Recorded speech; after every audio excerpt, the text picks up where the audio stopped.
आज जो नागपुर में दंगाइयों ने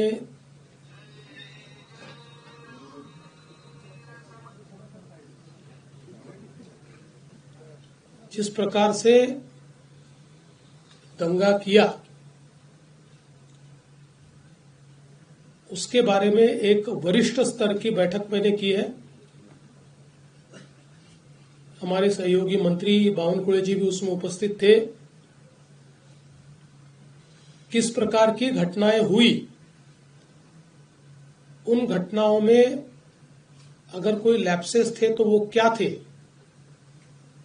उन घटनाओं को किस प्रकार से रिस्पॉन्ड किया गया और घटनाओं के बाद अभी तक क्या कार्रवाई की गई, इसकी पूरी जानकारी मैंने प्राप्त की है। मेरे अपने कुछ ऑब्जर्वेशंस उस संदर्भ में थे, वो भी मैंने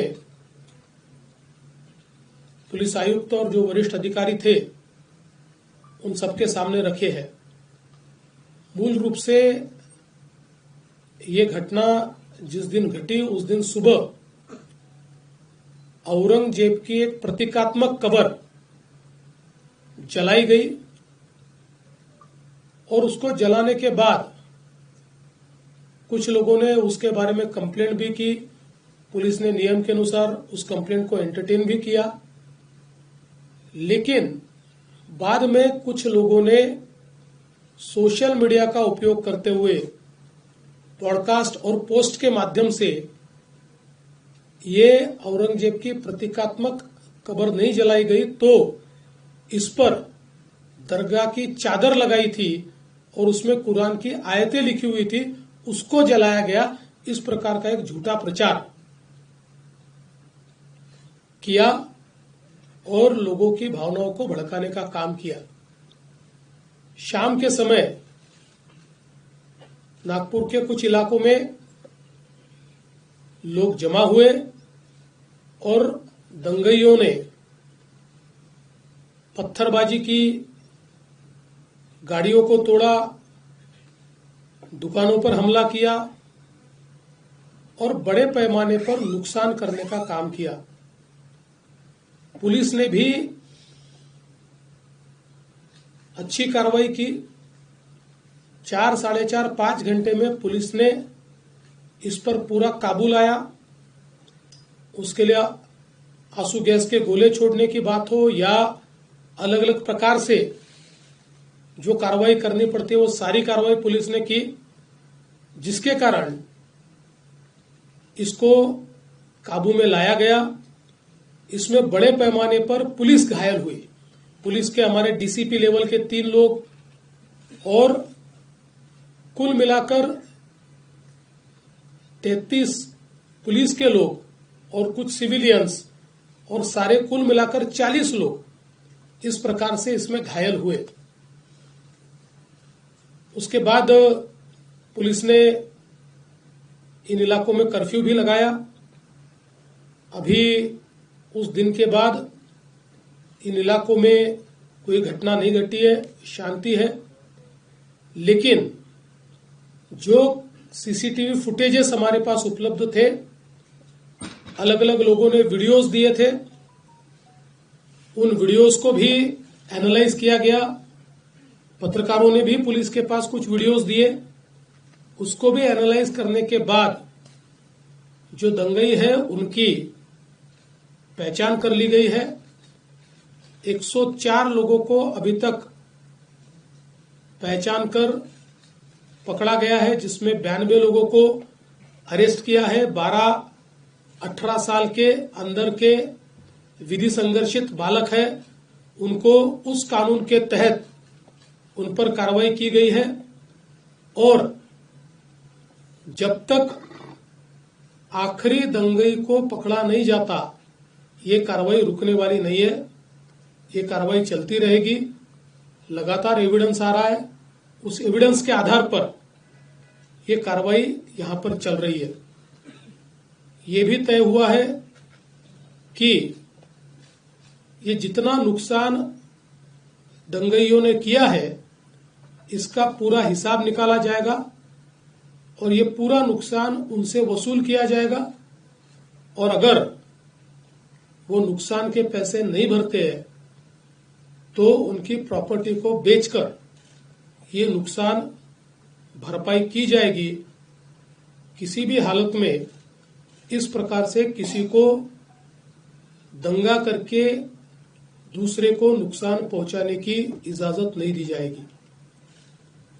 जिनकी गाड़ियों का नुकसान हुआ है सरकार उनको मदद करने वाली है। जो भी हमारे नियम है उन्हें उन नियमों में बैठाकर हम लोग निश्चित रूप से उनको मदद करेंगे। अगले 7 दिनों में ये मदद करने की हमारी कोशिश होगी। और साथ साथ जिन लोगों ने सोशल मीडिया का उपयोग करते हुए इस प्रकार के पोस्ट किए जिसके कारण दंगे भड़के या दंगे भड़कने में या लोगों को भड़काने में जिनकी पोस्ट ने काम किया है, ऐसे लोगों को भी हम लोग सह आरोपी बनाएंगे, को एक्यूज बनाएंगे और उनको भी दंगे का आरोपी माना जाएगा। करीब 68 पोस्ट ये अभी तक आइडेंटिफाई करके उसको डिलीट किया गया है। कुछ आइडेंटिफिकेशन अभी भी जारी है। वो आइडेंटिफिकेशन होने के बाद उस पर भी कार्रवाई की जाएगी। नागपुर की एक अपनी संस्कृति है। 1992 के बाद नागपुर में कभी भी इस प्रकार के दंगे नहीं हुए। कभी छोटी मोटी घटना हुई होगी, लेकिन इस प्रकार से आगजनी करना, लोगों के गाड़ियों को तोड़ देना, पत्थरबाजी करना, ये किसी भी हालत में सहन नहीं किया जाएगा।